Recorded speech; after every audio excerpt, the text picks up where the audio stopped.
ஒரு ஊர்ல ஒரு அப்பாவி ஐயர் இருந்தாரு. அவருக்கு விட்டில்லையர்னு பேரு. அவருக்கு ஒரு பொண்டாட்டி, அவளுக்கு ஒரு பழக்கம். ராத்திரி நேரத்துல நோகாம எந்திரிச்சு போய் அடுக்கலையில ஆம்லெட் போட்டு தின்னுபிட்டு நோகாம நைசா வந்து படுத்துக்குவா. இது இவருக்கு தெரியாமலேயே நடந்துகிட்டு இருந்துச்சு. ஒரு நாள் ராத்திரி தூக்கம் வராம புரண்டு படுத்திருக்காரு விட்டில்லையர். பக்கத்துல பார்த்தா பொண்டாட்டிய காணோம். ஆம்லெட் போட்டு திங்க அவன் அடுக்கலை பக்கமா அப்படியே போய் அடுப்ப பத்த வச்சிருந்திருக்கா. பார்த்த இவர் அதிர்ச்சியாகி போய் படுத்துக்கிட்டு என்ன நடக்குதுன்னு கவனிச்சாரு. அவ சொயின்னு அந்த இருட்டுல ஆம்லெட் போட்டா. 1ன்னு இவர் எண்ணிக்கிட்டாரு.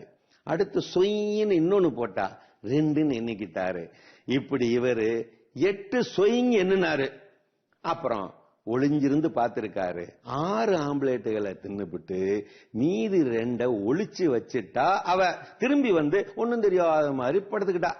அடுத்த நாள் எந்திரிச்சு சொன்னாரு இந்த விட்டிலையர். அடியே, இந்த விட்டிலையருக்கு சோசியம் எல்லாம் தெரியுமே, பக்கத்து ஊர் சோசியர்கிட்ட காலனா கொடுத்து கத்துக்கிட்டு வந்திருக்கனே. அப்படியாயா? எங்க என்ன பார்த்து ஒரு சோசியம் சொல்லு பார்க்கலாம், சரியா இருக்கான்னு பார்க்கலாம். உடனே அவரு சோசியக்காரர் மாதிரி உட்கார்ந்துகிட்டு ராகம் போட்டு சொன்னாரு. ஓம் ரீம் காளி இங்கே பார்ரி, போட்டது 8, தின்னது 6, ஒளிச்சு வச்சது 2. எடிடி கண்ணு. எதங்க எடுக்கிறது? அந்த மீதி 2 ஆம்லெட் தான். சொன்ன உடனே இவ ஆச்சரியப்பட்டு போயிட்டா. ஐயா, விட்டில்லையர் சோசியம் பழிச்சிருச்சு.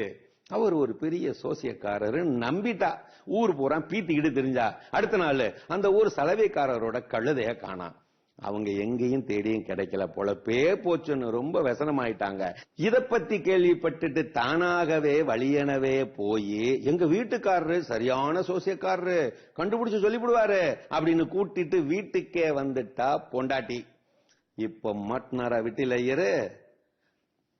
மாட்டினாரா தப்பிச்சாரா? நாளை பொண்டாட்டி பெருமையை அதிகம் பேசிக்கிட்டு அலையிறவங்களை விட புருஷன் பெருமையை பீத்திக்கிட்டு அலையிறவங்க தான் அதிகமா. கட்டிக்கிட்டவன் பெருமைய ஊரே பேசணும்னு வீட்டுக்காரி நினைப்பா. நல்லதாகவே இருந்தாலும் வீட்டுக்காரிய பத்தி ஊர் உலகம் எதுவும் பேசக்கூடாதுன்னு நினைப்பான் வீட்டுக்காரன்.